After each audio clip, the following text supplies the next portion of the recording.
And there they are, Christian Ortiz-Ross and Pedro Carvalho, both ready to smash here at round 13 of Grand Prix Birmingham. Let's see what Pedro Carvalho is working with. He's actually on a deck we have not seen in the feature match as long as I remember. Blue-Red Storm, a deck piloted by many of the greatest players in the world. One of them, for example, John Finkel, is often playing Blue-Red Storm. Pedro Carvalho, he starts with Island Slate of Hand, and now a turn 2 Baral. He's got a second copy ready if he wants to.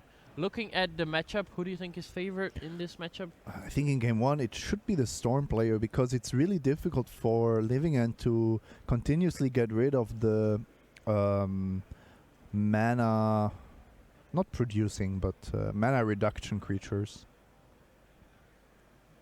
Yeah, but not the best of draw. Oh, look at that. End of turn. He's gonna Noxious Revival, put the Slate of Hand on top.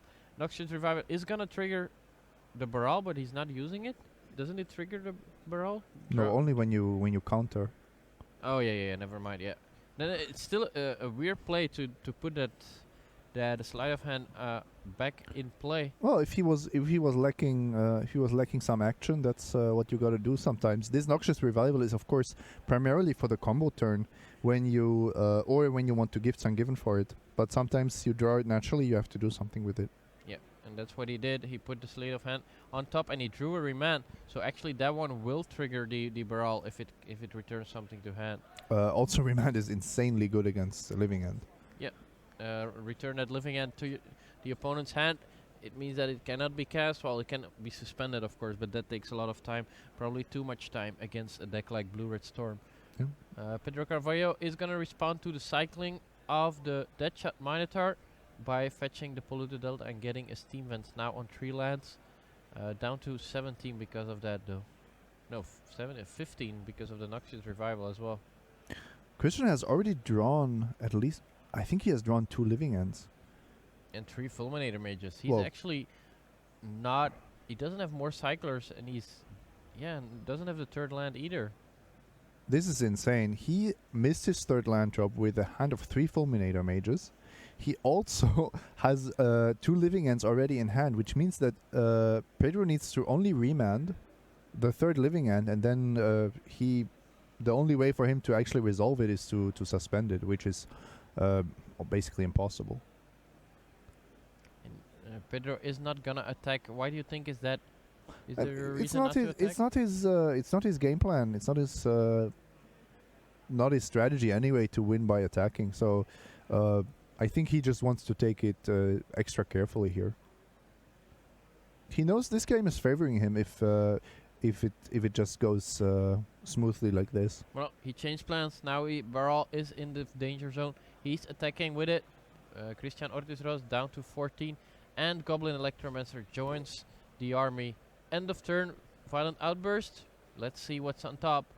It's going to be a couple of lands. I'm pretty sure we're going to see a Living End here. Yeah, it could take some time. Oh, look at that. Lurking Rod Beast. Interesting, yeah. Another one mana cycling creature. The giant cockroach, never to be underestimated. But I'm guessing we're gonna see a remand here on the Living End, and that's gonna spell trouble for Christian Ortiz-Ross.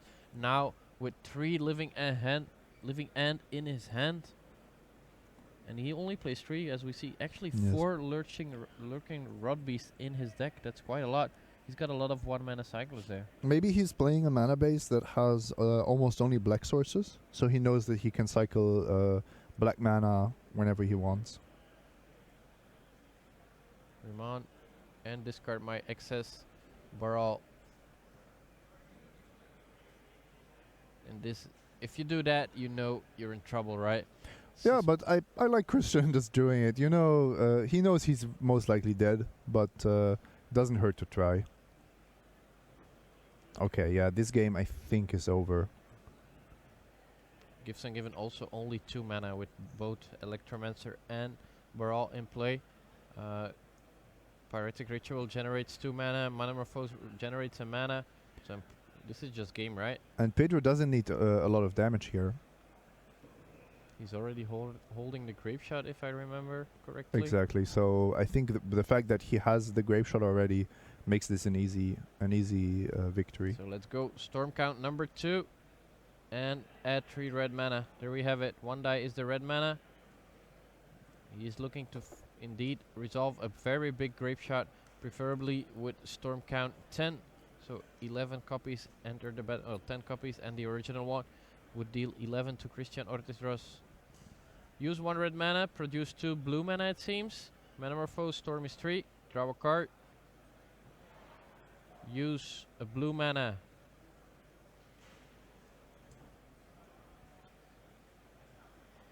And a red mana. You can use a blue and a red for Gifts Ungiven, and then you still have 4 mana in the pool. So that Gifts Ungiven will get Metamorphose, Past in Flames, and you can get 2 more rituals. And I don't think there's anything that Christian can do about the Past in Flames being flashbacked. I think we're looking at something to identify the storm count.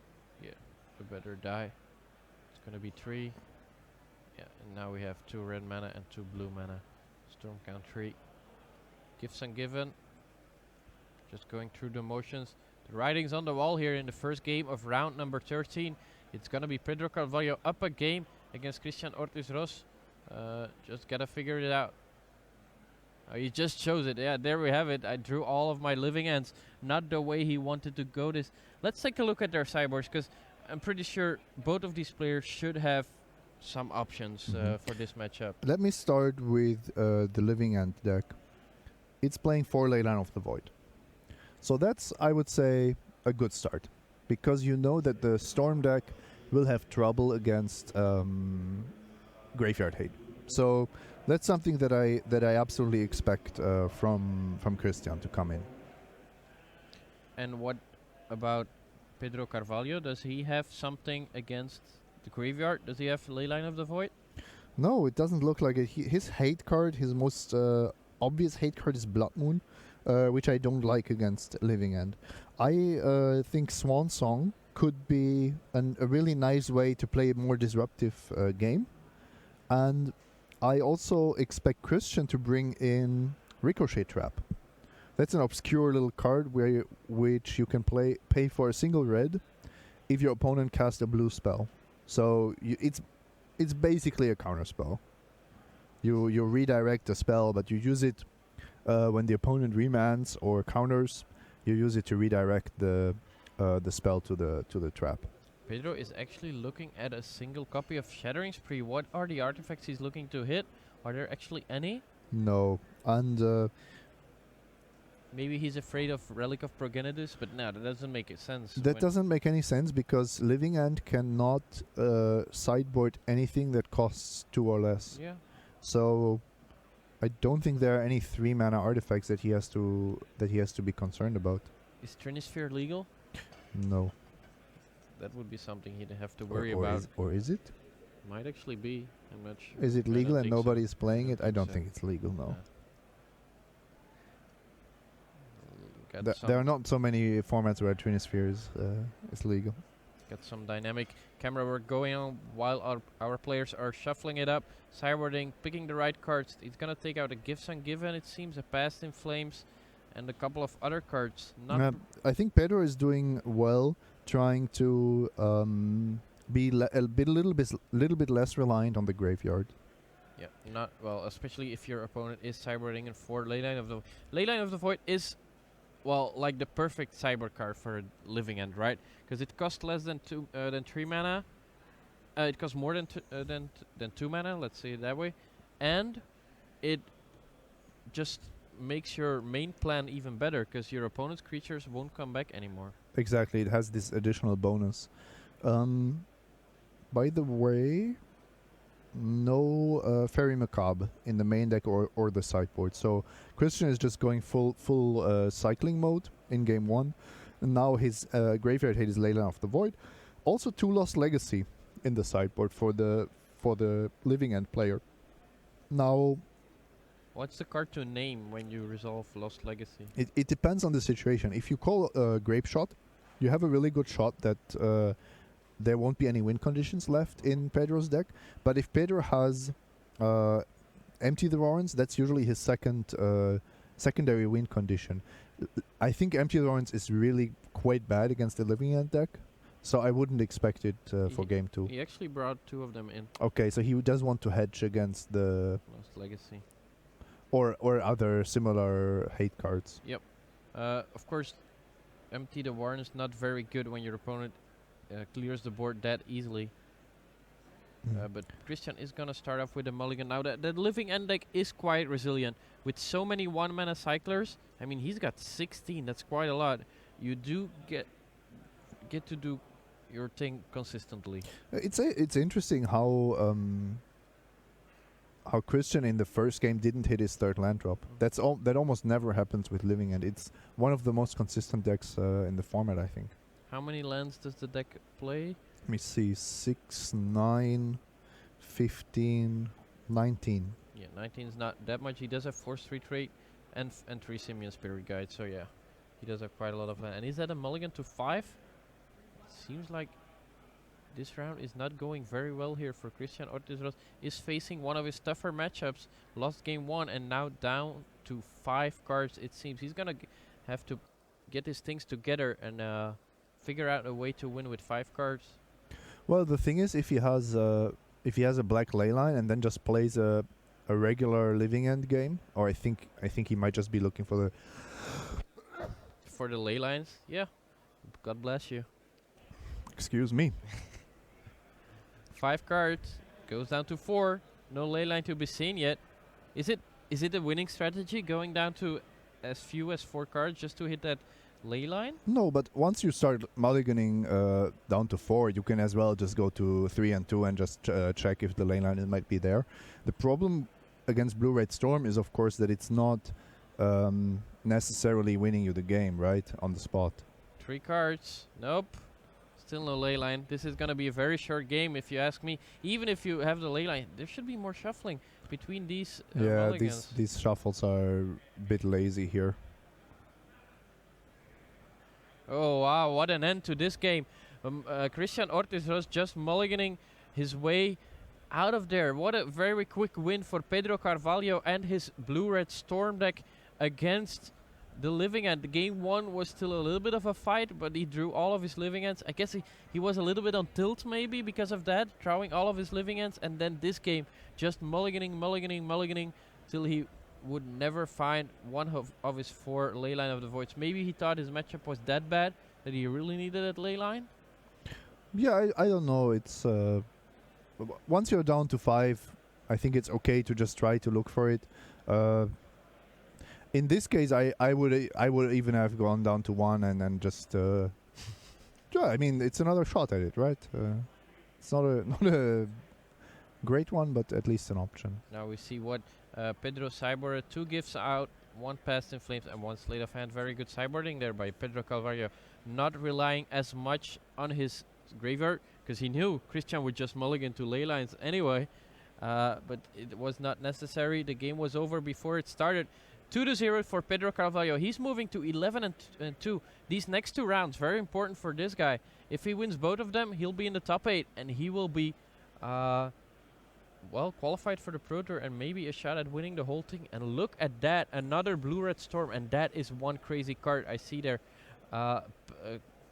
Alternate art, Past in Flames or Mother Master's Past in Flames, Grape Shot, and Ritual and Metamorphose. But Steve Atto not wasting any time, getting in there with Tarmogoyf, discarding, disrupting, pretty much the game he's trying to play, right? Yeah, and suddenly Blue-Red Storm is in the feature match area. Yeah. We haven't seen it all weekend basically, but it was one of the more played decks of day 1. I was concerned that we didn't actually have the best conversion rate for it, but it looks like there are some Blue-Red Storm decks still in contention for top 8. Yeah, they decided to show up in round 13 here in Birmingham. 2 more rounds after this one. Record of X and 2, of course, qualifies the player for a Pro Tour, which will be Albuquerque, if I'm not mistaken. Steve Atto, of course, as a Gold Pro, qualified for Albuquerque. Very close to making it to Worlds, Steve Atto.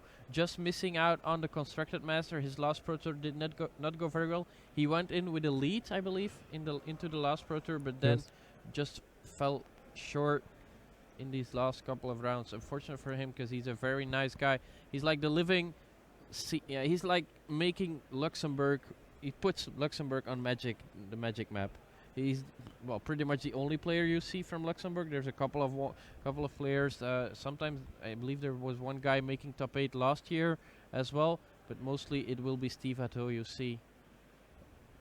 But let's see if Rasmus Sibas, he's at 6 already. Not really sure if he can put up a fight because the Tarmogoyf actually has 6 power. Sorcery instant enchantment creature 4 power.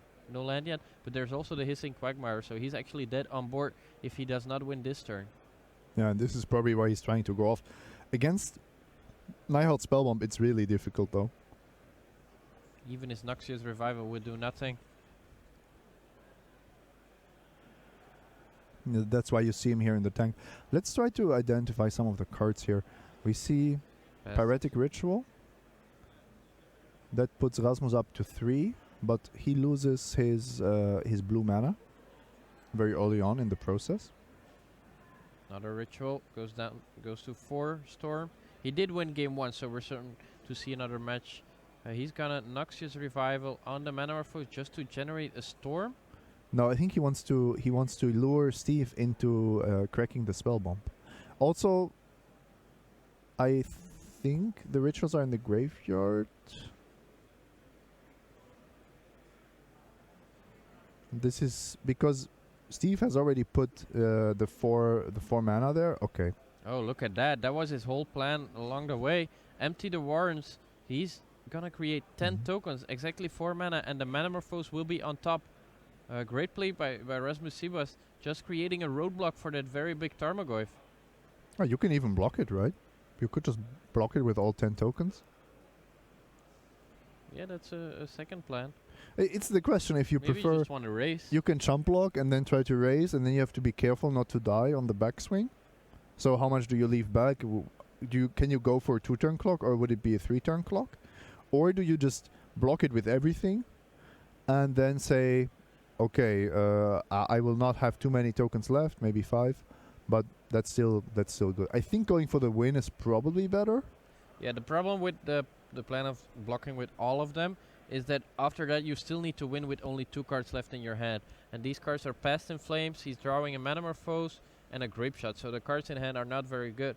I think blocking with 1 and then going for it is the best plan. Yeah, but it's really not so easy. I think, didn't Rasmus pay 2 life for his Noxious Revival?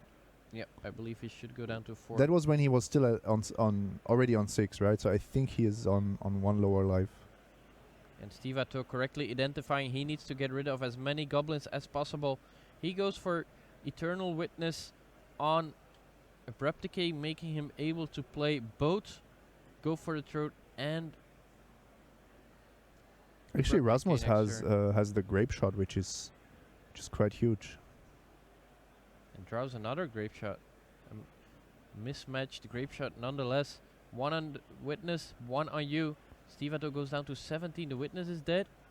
And how many creatures can attack here? That's the point, right? You gotta count. But is Tarmogoyf a lethal creature? That's the first question. Yeah, it depends on whether or not Rasmus is at 6 or 4. But there's also the Hissing Quagmire, so both of together they are lethal, but of course if you need to activate Hissing Quagmire you also need 3 mana, which I doubt you can. So Rasmus knows the Tarmogoyf is lethal, which means he keeps back 3 blockers to be saved from 2 removal spells. Yep. While still presenting a 3-turn clock. That's basically the whole plan. So let's see, if he attacks here, he's gonna chump. How many tokens he's got left? 6, 8 after the chump. He needs to keep back 3 again. It's very 8. close. So he attacks for 5, loses another one. It's very close indeed. And he's gonna... Yeah, Steve Atto is just gonna get back the Witness. But the Witness is actually not that great. I think it's better to threaten the 2 removal spells. This is gonna be an interesting game. Can I Steve think- Hatto win the race? I think Steve is losing this race. Because the witness is not really holding back. It's not trading effectively with the token. And isn't he dead to a ritual now because of the second grape shot? I mean, he doesn't know that, so Oh, echoing through. Better not target that goblin. Eternal Witness is a target though. misclick on the goblin. That'd be quite the thing.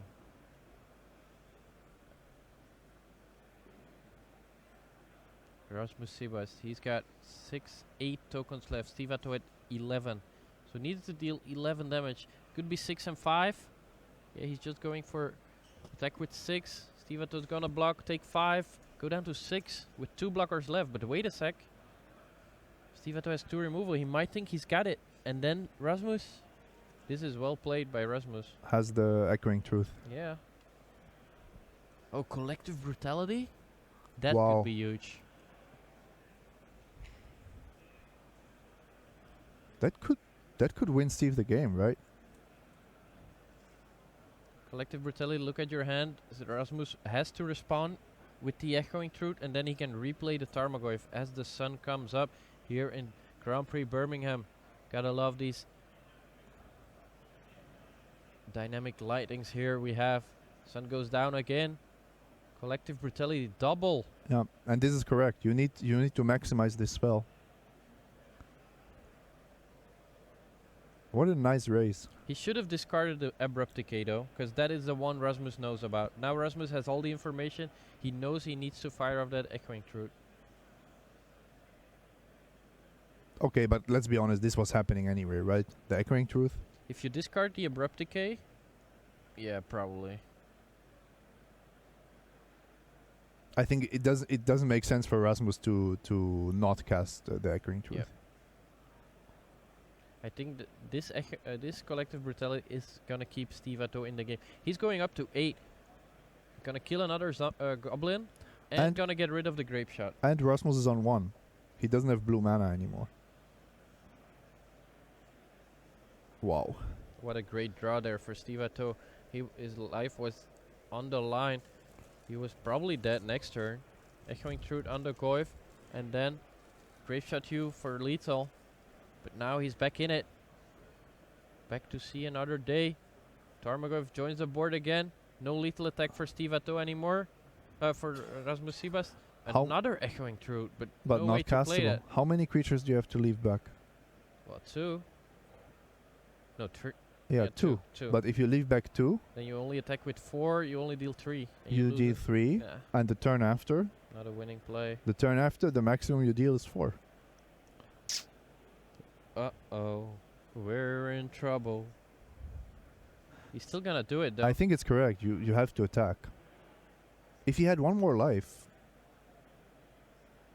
it would be completely different because he would be able to cast the echoing truth.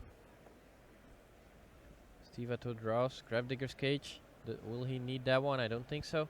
He's just gotta turn it sideways. Tarmogoyf attacks. Goblin blocks. 4 damage on the backswing. There's still the Abrupt Decay and the Hissing Quagmire though. The Quagmire is actually hugely relevant, right? Because if it means that Rasmus always needs that extra blocker. And here Steve should just Abrupt Decay one of the tokens, right? Yep. And I think it would have been better to do it in his own turn because of Grape Shot. 3 end of turn, kill a goblin, and then attack with the Quagmire and the Tarmogoyf. Is that what we're gonna see? There is the Abrupt Decay, get rid of a goblin. And what a close game. Yeah, very close. Steve Hatto down to 3 life. He's still gonna crack. Is his Tarmogoyf still big enough? Yeah, it only needs to be 1 power. Even the Spell Bomb makes it big enough. 1 goblin left. How many cards in hand? 2 for Rasmus Sebast. Activate my Quagmire. Quagmire Rock. There we go. The win for Steve Hatto. What a very close game that was. 10 goblins, not enough for Rasmus Sebas because of the top decked Collective Brutality. A card that is underrated by a lot of players. So good against many decks. Against Burn, it's a complete blowout. I mean, very few games you'll win when your opponent plays Collective Brutality, killing Goblin Guide, looking at your hand and draining for 2. That's just huge. But in the other match against like combo decks, it's a card you want as well, because it just an extra Thoughtseize. For the duress effect, exactly. And if you're playing against collected company decks, it can actually take the the powerful instant, while also killing a creature.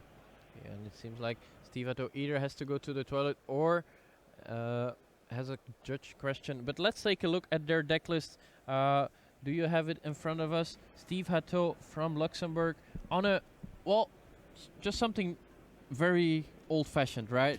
Black-green rock, solid black-green rock. I like it. Classic, very, very, very classic.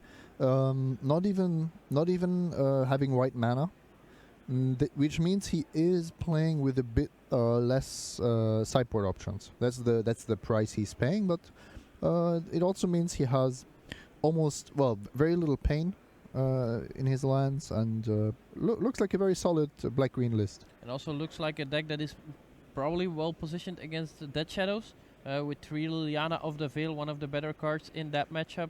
Also 3 Abrupt Decay and 3 Fatal Push, also very good. Yeah, also 2 Maelstrom Pulse in the main deck, so you do have a lot of ways to interact with the large creatures that they have. Yeah, which is necessary, as we talked about yesterday. In this particular matchup, does he have cards in the sideboard? We already saw Nihil Spellbomb. We see the Gravedigger's Cage. Anything else? Ooh, Liliana's Defeat, a sweet one. Also another card which he's running, Ramunap Excavator. What matchup is that for? I don't know. Maybe he brings it in against Scapeshift. He's playing 3 Ghost Quarters, so I think he or against all these Tron decks also. Eldrazi Tron, he just tries to go for a land destruction strategy. 1 Surgical Extraction, 2 Nihil Spellbomb, and 2 Gravedigger's Cage, I think are his sideboard options. I personally wouldn't bring in something like Flaying Tendrils against goblins, against the Empty the Ruins tokens. That's, to me, is not a good strategy.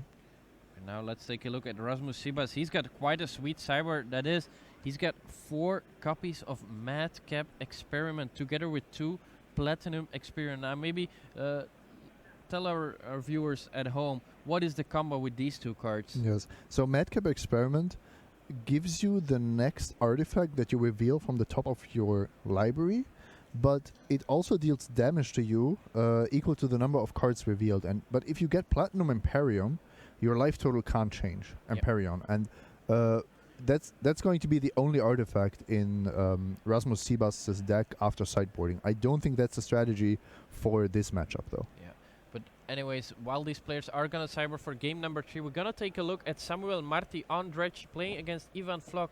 Not too surprised to see a deck like Dredge up a game, but this game's gonna be a little different, as Reality Smasher and Endbringer are already smashing on the door of Samuel Marti. He does have 3 Prized Amalgam and a Conflagrate ready to fire off. Yeah, but he's under quite a bit of pressure, and it's not so easy for the Dredge deck to actually turn into a defensive deck. And why exactly is that? Because you do have a lot of creatures that come back all of the time, but most of them do get into play tapped. That's probably one of the problems. They come into play tapped. Narcomoeba is weak. Bloodghast can't block. Only Stinkweed Imbecile is the really good defender. You really want to be aggressive with this deck. It's really tuned to bring the opponent down to 0 as quickly as possible with cards like Conflagrate and Bloodghast. And look at that. 3 Prized Amalgams. Only one of them is attacking. Just too afraid of the backswing. Samuel is. Let's see how good his defensive game is. We've talked about it. Let's see if he can figure a way out against Endbringer and Reality Smasher. Still 3 cards in hand for Ivan Flo. Did already get loose a Gravedigger's Cage to probably Ancient Grudge, if I'm not mistaken. Ivan's still at 20 life, though. A lot of work to do for Samuel Marti. No, it looks like he just started going off, basically. Maybe it took him some time to find that Ancient Grudge. Yeah, but while this match is still going, we're gonna move back to Steve Atto on Black Green Rock against Rasmus Sibas, and we're gonna take a look at Rasmus' hand right away. Manamorphose, Ritual, Electromancer, 2 more lands. That was a mulligan down to 6 cards. For Rasmus Seebast, let's take a look what Steve Atto goes with. What's the pick here, do you think? Well, it's Mana Wolf Force or Goblin Electromancer, depending on your hand. If you have how easy it is for you to deal with the Electromancer if it comes down on turn 2, or if it comes down, for example, in the combo turn. And this can be kind of awkward if you are forced to keep open 2 mana just to have a solution to the Electromancer. I think picking Mana Morphos though is definitely not a mistake. It's very viable as well. Mana Morphos, one of the cards that gains the most from being cost reduced. Yeah, and it seems like Steve Atto, he's going with Electromancer. He does have the removal for the Electromancer in the form of Abrupt Decay, but he wants to play his turn 2 Dark Confident. I think that's the right choice. Also, the Electromancer, even if he plays it, keeping that, well, if he plays it, you have to kill it. If he doesn't play it, you have to either keep up 2 mana. So it's not just. It's the scarier card. Yeah, it's the more threatening card. Yes. And if he doesn't play it, are you gonna keep up 2 mana for the whole game, or you're still gonna jam that Dark Confident? It's a question you have to ask yourself. No, I would have played the Dark Confident next turn. That's for sure. I think you can even leave the Electromancer in play for a turn, because you've seen the hand of Rasmus. He's not gonna just combo off. Yeah, well, is he gonna combo off of 2 lands? I'd be very surprised without an Electromancer or a Baral in play. One thing Steve does have to think about, that this new version of Blue Red Storm has 8 of these effects. It's got 4 Electromancer and 4 Baral, so they are replaceable. So having extra answers to them is certainly not too bad. Talking about extra answers, there's another one. A second copy of Abrupt Decay for Steve Hatto. Is he gonna play a turn 2 Dark Confident? Be very surprised if he does not. Ooh, look at that, a new card for him. Scavenger Grounds, actually quite good in this matchup. Oh, interesting to see that in Modern. That's the advantage you have when you play only 3 colors. You get to play 3 Ghost Quarters and the Scavenger Grounds. In the meantime, Rasmus Seebast, he's just flooded on lands and rituals. Not much he can do right now. Really needs to find a Gifts Ungiven. Yeah, and that's not so great when the Scavenger Grounds is already waiting. Dark Confident gets in, puts Rasmus Seebast down to 14. Oh, and Steve even has the Surgical Extraction. I think he's just crushing this game. Extraction plus now a Witness on the Inquisition, or is he just gonna say go, keep up 2 mana for Abrupt Decay? Both these options certainly possible. What do you like here? I would play the Witness, put on more pressure. Getting back Inquisition is very valuable as well. You're not losing this game this turn. This is if Rasmus had 4 mana, it would be different. But passing the turn here, I think, is too defensive. You're giving your opponent so much time by not playing that extra 2/1. But it seems like that's the option he's going for. Looking to do something end of turn. Is he gonna fire up that Extraction? Just wants to take a look at Rasmus' deck and hand. I think he might also consider getting that one back with the Witness. With the Witness, yes. But then he could have done it in his turn. Extraction, pay 2 life, Witness. Seemed like maybe a faster play. Then actually he would have also seen that the coast was clear. Yep. He would have known that there is nothing to worry about. Blood Moon came in from Rasmus. A 3 of Rasmus Cyber is actually very streamlined. 4 Empty the Warrens, 3 Blood Moon, 2 Echoing Truth, and then the package of 4 Madcap Experiment and 2 Platinum Empyrean, which we talked about. That Madcap Experiment Platinum Empyrean, what is the matchup he's looking to bring that in? I think definitely Burn, because they usually cannot beat it. But otherwise, I don't really know. I think you just check, does my opponent have a good plan against Storm or Graveyard based strategies? And then the second question is, of course, will they be able to handle the Empyrean? Is it something you consider against Dead Shadow, for example? If they are playing Liliana of the Veil, I wouldn't consider it. Yeah, that's a problem, of course, because it will often be the only creature you'll have in play, and then they just -2. And Liliana of the Veil is still a good card to keep in against Storm, because it's good to get rid of all of these excess cards in hand, so they have less Storm. And you have a lot of dead cards to take out with the Fatal Push and so on. It's also an artifact, so Colorgan's Command is a problem. I don't like it in that matchup. No. Maybe against something like Affinity. Yes, that's a good example. In the meantime, Stivato is cracking that Verdant Catacombs, going for that beautiful white bordered forest, going down to 19 in the process, still on a very high life total. He's gonna untap with 2 Eternal Witness in hand, Abrupt Decay, still ready to just put a halt to pretty much everything Rasmus does. Reveals a land off the top and draws what I believe is another land. Let's take a look what he goes for this turn. He also has 2 witnesses, so he has everything he wants. Goes down to 18 with another Verdant Catacombs. He's got, of course, plenty of basic lands, 2 forests and 3 swamps in there. He's also now seen the Blood Moon in Rasmus' deck. Dark Confident gets in. Rasmus down to 12. Slowly but surely, Stivato ensuring him the 11th win. He needs 2 more if he wants to top 8. Would be a very great start for his season. For this Gold Pro. Snatching up a couple of Pro points right away off the start.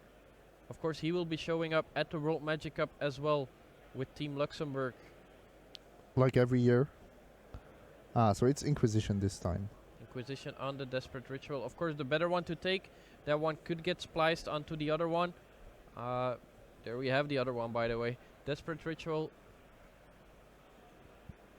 Rasmus has drawn nothing this game. Absolutely nothing. Oh, No. did we forget about the Dark Confident? Oh yeah, I think we did. Okay, so this is a situation where Rasmus gets to decide, I think, what happens. It's okay. It's just a miss trigger in this case.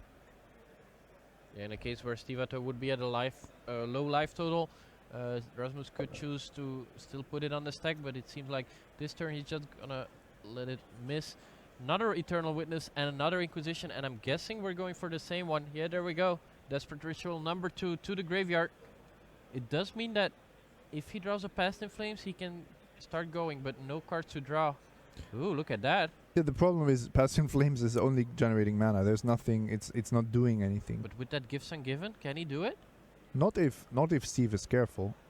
Steve has the Scavenger Grounds. Yeah, as long as Steve does not tap out once again. Well, actually, Steve can also attack with Hissing Quagmire for lethal. That would be the more aggressive approach. I think that's also good enough, though. Because then Rasmus is forced to find a solution. What about Echoing Truth? Aren't you afraid of Echoing Truth, which you saw in game number 2? Yeah, I think it's safer to play it like this. He attacks for 6. Rasmus Sibas down to 2. Is he gonna pick up the third loss, which will put him out of contention for top 8 and will not grant him a Pro Tour invite? Gifts Ungiven, end of turn. His last chance. Let's see if he can find the 4 cards that ensure him the win. He's gonna pick up these cards very slowly. He needs to find a win that wins without the graveyard. There's still the Scavenger Grounds. But this is almost impossible because you get to see 4 cards, and Steve gives you 2 of them and can then exile the graveyard. What are these cards going to be? Do you look at Blood Moon? Maybe. No, you're under too much pressure. Blood Moon, Grape Shot. Just If you Blood Moon, then Steve has to respond with Scavenger Grounds, or it will become a mountain. Maybe some way to draw. First play the Blood Moon and then Grape Shot. maybe the best way of doing this is Empty the actually Warrens. just more card draw. Yeah, just let's say empty the Warrens, mana Morphos is exiled, so empty the Warrens, Serum Visions, Sleight of Hand, Grape Shot. Yeah, he's going for Past in Flames, but that card's not gonna do much against the Scavenger Grounds unless he also goes for Blood Moon. I think I would have liked Grape Shot, Empty the Warrens, Blood Moon, and something. A Sleight of Hand to find maybe Yeah. a piece if you don't get it. If Or you another ritual. No, then he just gives you. then you just get the rituals and Ritual you and don't Blood Moon, you yeah. don't get any. Yeah, you don't gain anything.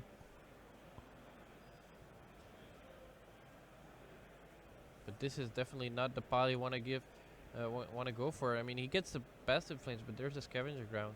Maybe he has not played. Steve is like, let me check this card again. It does what I think it does, right? It's gonna exile in response to the past in flames. Wasn't it safer to put the past in flames into the graveyard and just make sure that it's all exiled? I guess it doesn't really matter because there's nothing that Rasmus can draw. I think you just respond to the 4 mana. Yeah, there are some situations in Storm where you can put Past in Flames on the stack, and then they have to exile the graveyard, and then you can put some more spells on the stack, but this is not one of these situations. And look at that. Rasmus drew an Electromancer. Does that change anything? Steve Atto still has the 4 mana and the Scavenger Ground. He actually moved it towards his creatures just to make sure Rasmus knows about it. This is what I got, buddy. Can you find a way? Pyretic Ritual. Gonna generate him 2 red mana. 3 in total. There we go. Storm count number 2. Steve carefully putting cards into the graveyard where they belong. Very important, of course. Storm count 3. Okay, and now Steve knows he has this. Because he knows the final card. Past in Flames.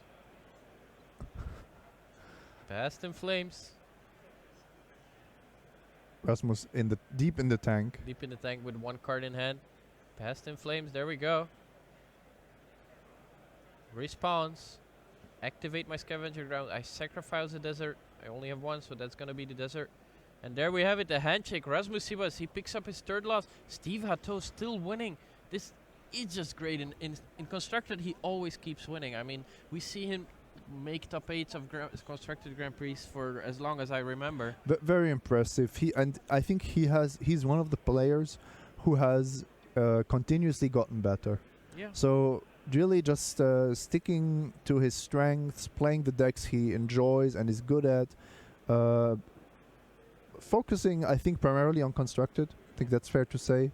But yeah, also, of course, being Luxembourg national champion for the past years was a great way to boost his pro career, getting those points from the World Magic Cup. Yeah, in the beginning he was not playing that many Pro Tours. He was qualified then and again, but now he's just solidly qualified for all of them. He played all of them last year. He's gonna play all of them this year.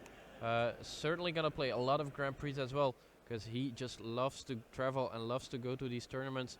Bring decks he likes, just draft a little bit, and just hope to make top 8 here and there. But let's move over to another match, as there are more people trying to make their way into the top 8. We already saw a little bit of that. It was Ivan Vlog up against Samuel Marti. We saw the beginning of this game where we said Samuel Marti would have a hard time facing these 2 5/5s. So it's on to game number 3 with only a couple of minutes left in the round. So these guys will have to hurry. Yes, but this looks like it's enough time. Also, sometimes players in the feature match area have a bit more time than we think for various reasons. Now, this matchup is, I think, mostly dependent on the sideboard cards that Ivan draws. So, is Ivan able to interact with the graveyard early on? That would be my main question. He's got 2 Gravedigger's Curse and 2 Relic of Progenitus in the sideboard. So 4 cards which he really wants to draw. Other cards that he might be bringing in. Hangerback Walker, maybe not too bad. Does Warping Whale counter sorceries? Yep. That could be really good on Cathartic Reunion. And Conflagrate. Yeah. So I think any kind of interaction you're happy to have. Yeah, and the cards here is looking to bring out maybe Chalice of the Void. Is it actually a good card against the Dredge deck? No, I don't think. Might be a bit too slow. I don't think it's good enough, because also even on 2, I don't think it does enough. Although on 2 it's quite the powerful play. And let's take a look at Samuel Marti's sideboard. What does he have while these players are taking a look at their first 7 cards? Are they gonna keep or not? I think Marty is mostly happy with his 3 Ancient Grudges against the sideboard Hade, and maybe Vengeful Pharaoh, but that's a small minor detail. For Leyline of Sanctity, no Leyline, no black Leyline. That's a little bit of a surprise. Leyline of Sanctity, is Is it often played in dredge? It's the white one, no? It's interesting that it says Leyline of Sanctity, and usually we're used to Leyline of the Void. I don't think Leyline of Sanctity is actually that good in dredge. No, well, we will not see this matchup either way, but interesting question. We can check on that later. Lightning Axe, by the way, a one-off in Samuel Marty's sideboard. That's something you can bring in because it does kill Thought-Knots here and Reality Smasher. And cards we have seen quite make their appearance is the split cards. The black-green split card, Driven Despair. He's got a one copy. We already saw Raphael Levy also making these playing these cards. Oh, look at that! Not a single land in the 5 cards for Ivan Vlog. Are we gonna see a very quick game number 3 here and an end to Ivan Vlog's dreams of making top 8 at this Grand Prix? He does have the expedition map, but I don't think this is a hand you can keep on 5. No, shipping them back. He's going down to 4. We've already seen a mulligan to 1 in this round. Are we gonna see another one? Well, I can tell you that much. If Eldrazi Tron mulligans to 1, then something has gone terribly wrong. No, now you have to find. Now you have to find a Grafdigger's Cage on your opener, I think. Yeah. Maybe land Warping Whale and get lucky. Let's take a look. 4 cards for Ivan. 1, 2, 3, 4. A lot of Walking Ballistas. Oh no. The combo. This is even worse. Yeah, he did have the combo. He did have Walking Ballista and Basilisk Scholar. The way that works, Basilisk Scholar gives the creature you attach it to Death Touch. So Walking Ballista, every counter you remove and target a creature, it will kill that creature unless it is indestructible. But now down to 3 cards. Ivan Vlog, what an end to his dreams of making the top 8. He can still pick up a couple of pro points. Certainly important for him. He missed on Platinum last year, so maybe looking to improve that. 3 cards. That's a Thought-Knots here, Nurza's Mine, and a Hangerback Walker or a Walking Ballista. That's incredibly sad. 3 cards is just not. Is less than 7, that's for sure.